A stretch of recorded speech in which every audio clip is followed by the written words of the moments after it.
É nós na área novamente. Agora falando sobre correlação verbal, aquele assunto especial que eu falei que na FCC é o bizu, cai todo ano e é verdade, não é mentira. E se eu fosse você, prestaria atenção agora, porque o bagulho é doido. A rapadura é doce, mas não é mole não. Olho na telinha, vai. Correlação verbal, também chamada de correlação modo-temporal ou articulação entre modos e tempos verbais, e outros vão chamar de simetria verbal, paralelismo verbal, enfim, nego dá nome a tudo, né? Então vamos entender o que significa isso. Observe a primeira frase. Caso eu tivesse dinheiro, fazia um curso. Você consegue ver algum erro nessa frase? Caso eu tivesse dinheiro, fazia um curso? Se você não consegue perceber nenhum erro nessa frase, é porque você não se deu conta do seguinte. Observe que esta oração indica hipótese, este verbo indica hipótese, este verbo está no pretérito imperfeito do subjuntivo. E se indica hipótese, eu tenho que manter a ideia de hipótese. Só que o verbo fazer aqui está no pretérito imperfeito,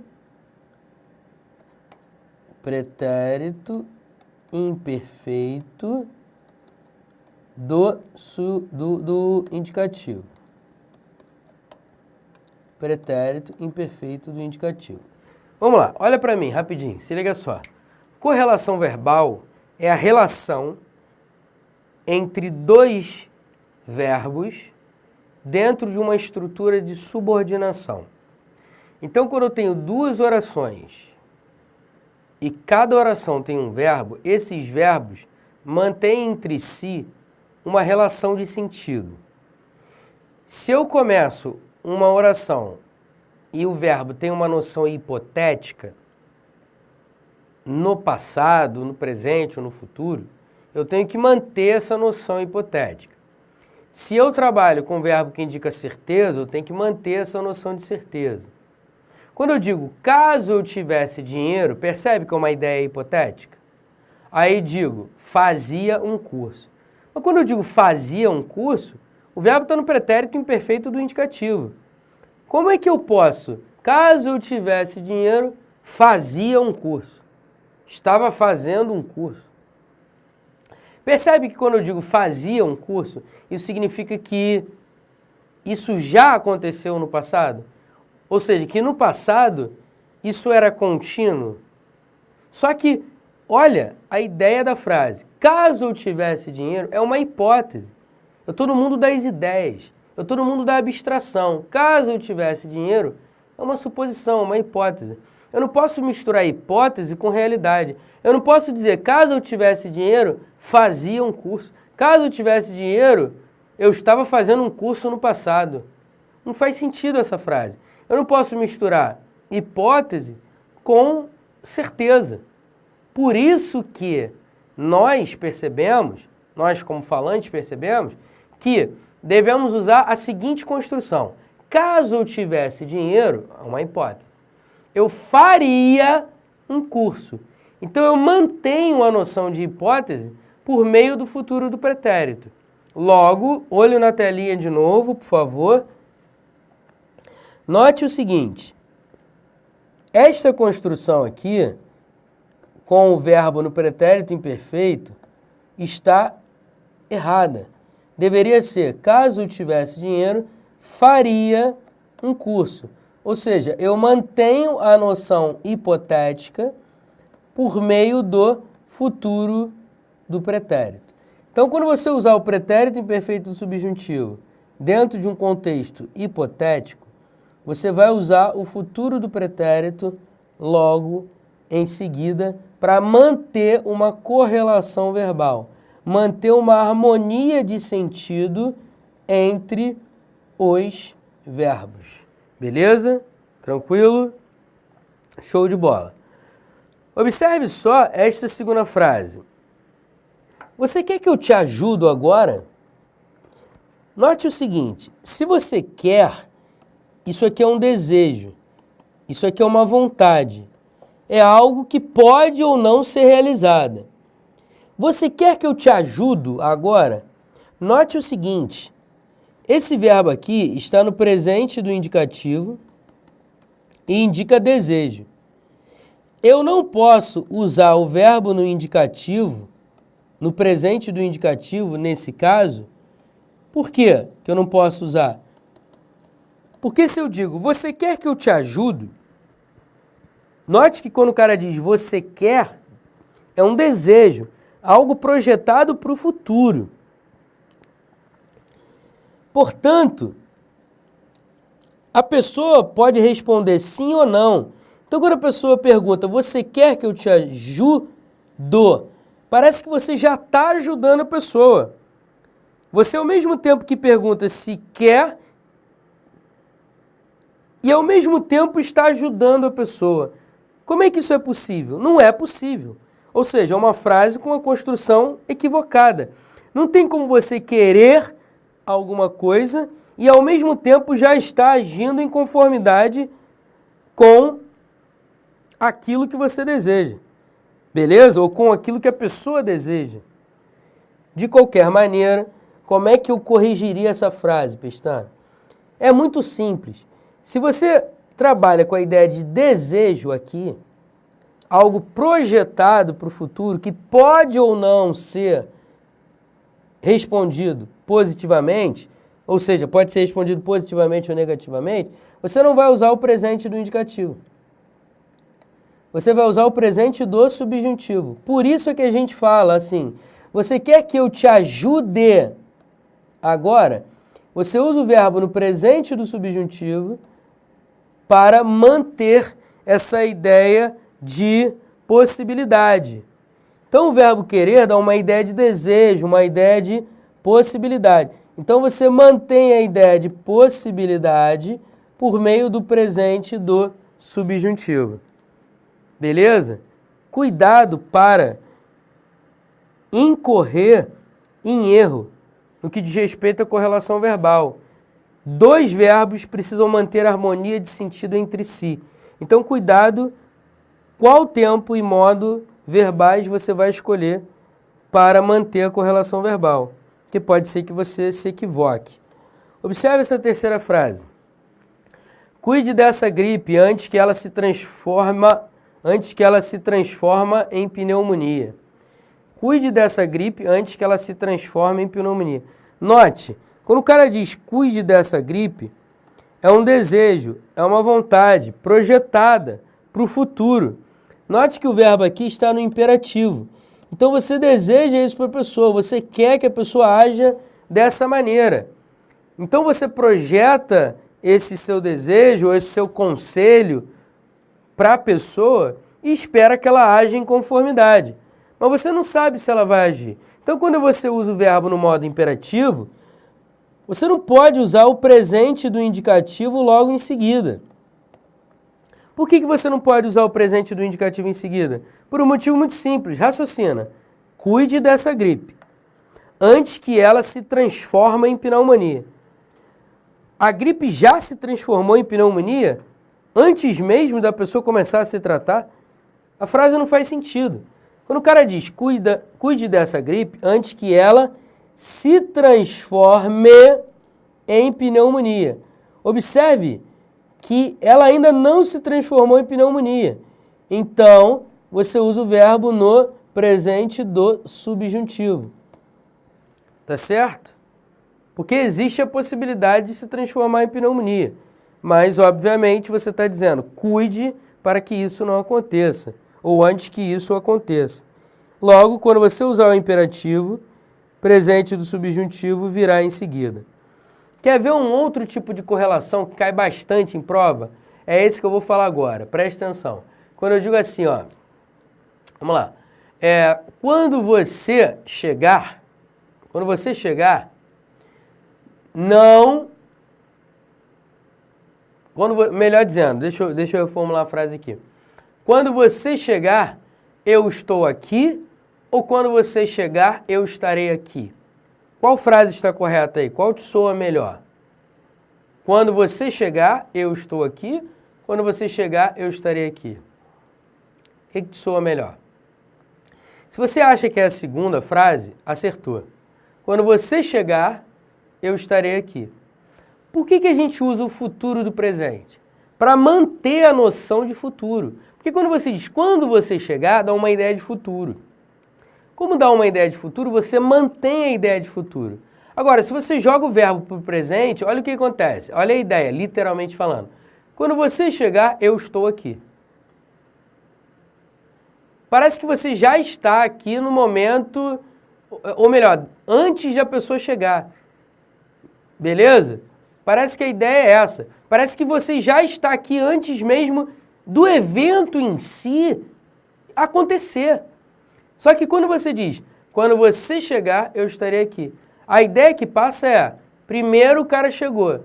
E aí, depois que ele chegou, o que aconteceu? A outra pessoa já estava ali presente. Mas isso no futuro. Você não pode dizer, quando você chegar, eu estou aqui. Parece que você já está aqui agora, antes mesmo desse evento acontecer. Percebe isso? Portanto, cuidado. Quando você usa o futuro do subjuntivo, logo depois você usa o futuro do presente do indicativo.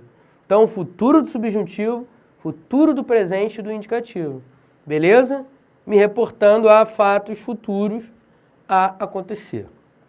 Tudo bem? Tranquilo? Então, vamos lá. Antes que você me pergunte assim, pô, Pestana, você falou aí sobre alguns exemplos de correlação verbal. Mas, poxa, deve haver milhares de exemplos de correlação verbal. É verdade. Existem determinadas construções fixas na língua portuguesa, de modo que a gente consegue cercar basicamente todos os casos, basicamente, não são todos, óbvio, basicamente todos os casos para poder resolver uma questão de prova. Todas as correlações que eu coloquei aqui e que eu acabei de falar, do futuro do subjuntivo com o futuro do presente, são correlações que caem direto em prova de concurso. Direto. Então é assim, eu estou te dando o filé, vamos dizer assim, estou te dando o filé, aquilo que é mega frequente em prova de concurso. Mas pode ser que a FCC coloque uma correlação diferenciada, e aí você tem que saber. Aí o que eu fiz? Olho na telinha, vem comigo. OBS, Ctrl+C, Ctrl+V, correlação Pestana. Que parada é essa, Pestana? Tu tá doidão? Não, meu camarada, isso aqui é o que você vai digitar no Google. Você vai digitar isso, Ctrl+C mais Ctrl+V, correlação Pestana. Você vai digitar isso no Google. Beleza? Tá, beleza. Digitei isso no Google. Aí sabe o que vai acontecer?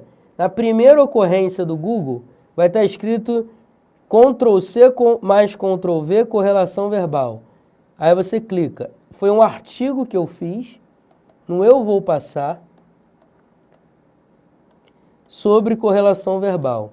Lá está o filé sobre isso. Beleza? Maravilha. Então, agora, se eu fosse você... Olha aí, se eu fosse você, daria... Olha aí a correlação. Se eu fosse você, daria um pause,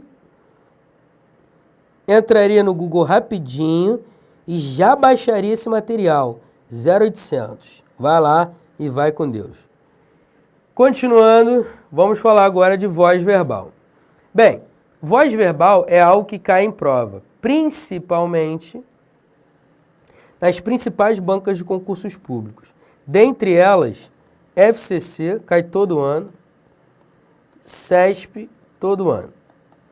ESAF também se amarra, mas essas duas bancas aqui adoram. Mais a FCC do que o CESP. A FCC adora a voz verbal. Então, para passar na FCC, é preciso saber voz verbal. Beleza? Maravilha. Existem 3 vozes verbais, ativa, passiva e reflexiva. A voz ativa é quando o sujeito pratica a ação verbal. Então, observe, o aluno conquistou a vaga. Você vai dizer que esse verbo está na voz ativa. Por quê? Porque o sujeito está praticando a ação verbal. Não tem muito mistério, não, é isso. A voz passiva é quando o sujeito sofre a ação verbal. Então, quando você diz a vaga foi conquistada pelo aluno, observe que o sujeito a vaga está sofrendo a ação verbal. Agora, detalhe mega bolado de importante. A voz passiva vem formada pelo verbo ser mais particípio 99,99% das vezes. Você vai chamar essa construção, essa locução verbal formada pelo verbo ser mais particípio, de voz passiva analítica. Analítica. Beleza? Voz passiva analítica. Então, vamos lá. A vaga foi conquistada pelo aluno. Eu tenho aí o verbo ser mais particípio. Foi conquistada. Esta locução verbal é a marca principal da voz passiva analítica. Então, toda vez que você quiser saber se um verbo está na voz passiva analítica, observe se a frase apresenta o verbo ser mais particípio. Se houver, não pestaneje. Não pense duas vezes. Não pisca, não respira. Marca e corre para o abraço. Próxima frase. Conquistou-se a vaga. Observe agora que o verbo conquistar está acompanhado da partícula apassivadora. Nesse caso, você diz que a voz se chama passiva sintética. Por que ela é voz passiva sintética? Porque ela não tem uma locução verbal, ela tem uma partícula passivadora. Quando você diz conquistou-se a vaga, perguntinha clássica: o que se conquistou? Resposta: a vaga. Portanto, vê se não dá para passar para a voz passiva analítica. A vaga foi conquistada. Percebe que é possível passar para a voz passiva analítica? Formando aqui o verbo ser mais particípio? Muito bem. Então, esse é o segundo tipo de voz passiva. Então, tem a voz passiva analítica e a sintética. A analítica tem a locução verbal ser mais particípio. E a voz passiva sintética tem a partícula apassivadora. C. Tudo bem? Tranquilo? Show de bola. A voz reflexiva é aquela que o sujeito pratica e sofre a ação verbal. Então o cara pratica uma ação verbal que recai sobre ele. Quando você diz, o aluno atribuiu-se o direito de falhar, ele está dizendo o seguinte: o aluno atribuiu o direito de falhar a ele mesmo. Então ele atribuiu algo a ele mesmo. Este ser aqui é um pronome reflexivo. Note que o sujeito está praticando e sofrendo a ação nele mesmo. Aí você diz que a voz é reflexiva. Beleza? Tranquilo? Vamos continuar, vamos prosseguir, ainda temos tempo. Vamos lá. Transposição de voz ativa para passiva. De acordo com 99% dos gramáticos, só é possível passar da voz ativa para passiva quando o verbo for transitivo direto. E eu vou dizer mais. Olha para mim rapidinho, se liga só, presta atenção. 99% dos gramáticos, é porque sempre tem uma exceção, né, cara? Eu vou dizer logo quem é a exceção, é o Bechara. Mas tirando o Bechara, os outros gramáticos, e assim as bancas veem, tá? Assim as bancas de concursos públicos trabalham em suas questões. Então o que vale é a visão tradicional nesse momento, e não a visão do Bechara, que é uma visão um pouco mais polêmica, etc. e tal. Então vamos lá. Quando a gente diz que um verbo está na voz ativa, ele pode ser passado para a voz passiva. Só que isso acontece apenas quando o verbo é transitivo direto, ou seja, quando o verbo exige um complemento sem preposição. Exemplo, eu amo minha mulher, eu comprei um carro, eu vendi meu apartamento, eu ajudei meu pai. Todos esses verbos são transitivos diretos, porque exigem um complemento sem preposição. É óbvio, raciocina comigo, é óbvio que você também pode passar da voz ativa para passiva quando o verbo é transitivo direto e indireto. Afinal de contas, se o verbo é transitivo direto e indireto, ele é transitivo direto. Beleza? Tranquilo? Antes de ser transitivo direto e indireto. Ele é transitivo direto. Então, toda vez que você tiver um verbo transitivo direto, você vai dizer que é possível passar para a voz passiva. Beleza? Normalmente é possível passar da voz ativa para a passiva. Por que eu estou falando isso? Porque eu já vi algumas questões na FCC bacanas, perguntando para você marcar a opção em que o verbo estava na voz ativa e que poderia ser passado para a passiva. Que poderia ser passado para a passiva. Aí, você olhava a letra A, o verbo transitivo indireto. Aí você olhava para a letra B, o verbo intransitivo. Aí você olhava para a letra C, verbo de ligação.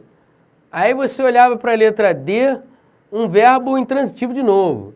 Aí você olhava para a letra E, verbo transitivo direto. Qual é o gabarito? Sem pensar muito. Qual é o gabarito? Letra E. Por quê? Porque o único verbo que pode ser passado da ativa para a passiva é o transitivo direto. Os outros, não. Os outros, não. Ah, Pestana, mais 1%. O que diz? Olha, eu vou dizer rapidinho isso e não entra na vibe de ficar achando que isso é o máximo, não. Outros gramáticos vão dizer que os verbos transitivos indiretos, alguns, por serem usados como transitivos diretos, seja na fala, seja na escrita coloquial, principalmente, podem ser passados para a voz passiva, mas eu não vejo isso em prova há muitos anos. Muitos anos. Então, não entre naquela vibe de achar que esse 1% é importante para a prova de concurso, porque há muito tempo eu não vejo isso. Os gramáticos, assim, mais corajosos, fazem uma listinha de verbos transitivos indiretos, como obedecer, desobedecer, responder, pagar, perdoar, enfim. E segundo esses gramáticos, quando esses verbos são transitivos indiretos, eles podem passar para a voz passiva. Isso não cai em prova, ou pelo menos eu não vejo isso há muito tempo. Tá certo? Dizer que não cai é perigoso, porque vai que o cara de uma banca resolve trabalhar essa visão polêmica. É possível. Então, o que importa para você é, bota na tua cabeça, até por causa das questões que eu já vi em prova que trabalham dessa maneira, que eu vou falar agora. Verbo da voz passiva para... Verbo da ativa para passiva. Tem que ser VTD ou VTDI. Beleza? Tranquilo? Então, agora eu já estou mais relaxado. Vamos continuar. Vai. Como é que eu faço a transposição ou a passagem de voz ativa para passiva? Bom... Quando o sujeito da voz ativa estiver indeterminado, como é o caso aqui, conquistaram a vaga. Quem conquistou? Sei lá. Eu sei que alguém conquistou, mas não sei quem. Quando você tiver um sujeito indeterminado na voz ativa e você quiser passar para a passiva, você vai fazer o seguinte. Você vai pegar o objeto direto da voz ativa e vai transformar em sujeito. Vai pegar o verbo da ativa, vai transformar em verbo ser mais particípio, em locução verbal. Aí vai ficar, a vaga foi conquistada. E ponto final, acabou. Mais nada você vai escrever. Então você vai transformar um objeto direto em sujeito, vai pegar o verbo que aqui está no pretérito perfeito do indicativo e vai transformar em locução verbal, formada pelo verbo ser mais particípio. Detalhe, Olha que o verbo auxiliar está no mesmo tempo e no mesmo modo verbais do verbo da voz ativa. Continuando. O aluno conquistará a vaga. Quando você tiver um sujeito explícito na voz ativa, como é que vai acontecer? De novo, você vai pegar o objeto, vai transformar em sujeito. A vaga. Vai pegar o verbo e vai transformar em verbo ser mais particípio. Como é que fica? A vaga será. Por que será? Por que futuro? Porque conquistará está no futuro. Então, a vaga será conquistada. Aí, o sujeito da voz ativa, o aluno, vai se tornar o que a gente chama de agente da passiva. Por que agente da passiva? Porque é um termo que pratica a ação na voz passiva. Porque quando você diz a vaga será conquistada pelo aluno, quem é que vai conquistar a vaga? O aluno. Portanto, este termo aqui preposicionado, sempre iniciado pela preposição por, raramente pela preposição de. Nas provas eu vejo 99% iniciado pela preposição por, portanto não é tão difícil de encontrar o agente da passiva. Então eu tenho, vamos lá, o objeto direto virou sujeito, o sujeito virou agente da passiva e o verbo, mantendo o tempo e o modo, se mantém nessa construção de ser mais particípio. Beleza? Tranquilo? Agente da passiva. Vamos lá. O aluno vai conquistar a vaga. Note que, quando você tiver uma locução verbal, a coisa já vai mudar um pouco de figura. Como assim? É só um detalhezinho, presta atenção. O objeto direto vai virar sujeito, isso não muda. Aí, quando você quiser transformar a locução verbal na voz passiva, o que você vai fazer? Você vai repetir o verbo auxiliar, vai colocar o verbo ser na mesma forma nominal que o verbo principal da voz ativa. Então, o verbo principal da voz ativa é conquistar. É um verbo que está no infinitivo. Então, você vai colocar o verbo ser no infinitivo mais o particípio do verbo da oração principal. Aí a frase vai ficar: a vaga vai ser conquistada. Olha aí, ó.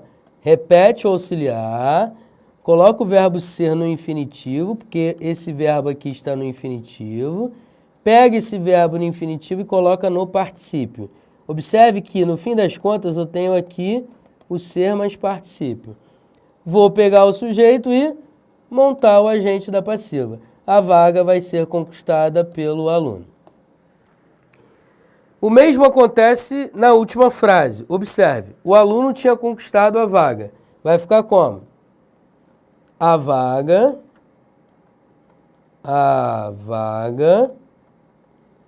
tinha sido.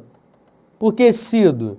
Porque o verbo ser tem que ficar na mesma forma nominal do verbo principal da voz ativa.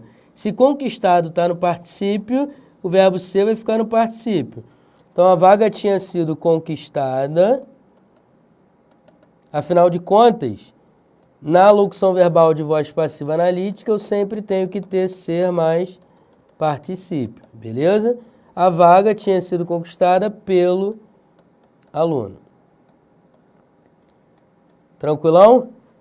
Não há mistério. É assim que você faz a transposição de voz ativa para passiva. Eu só te peço um cuidado. Mantenha os tempos e modos verbais quando você passar da ativa para passiva. Mantenha. Isso é muito importante. E isso é que o cara cobra na prova, tá? Cuidado com isso. Como eu não tenho mais tempo, na aula que vem eu vou falar sobre a transposição de voz passiva sintética para analítica. E olha o que eu fiz aqui.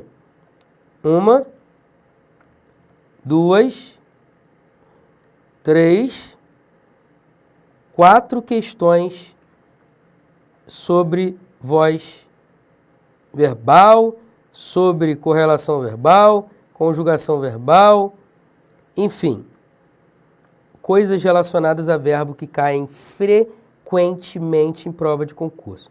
Todas elas de 2013, CESP, VUNESP, CESP de novo e FCC. Belezinha? Show de bola. Então na aula que vem a gente fala sobre isso. Olha aqui para mim rapidinho. A aula que vem é a última aula de verbo. Quando terminar verbo, você faz assim um ufa, beleza? E tira um soninho gostoso, como se nada tivesse acontecendo na tua vida.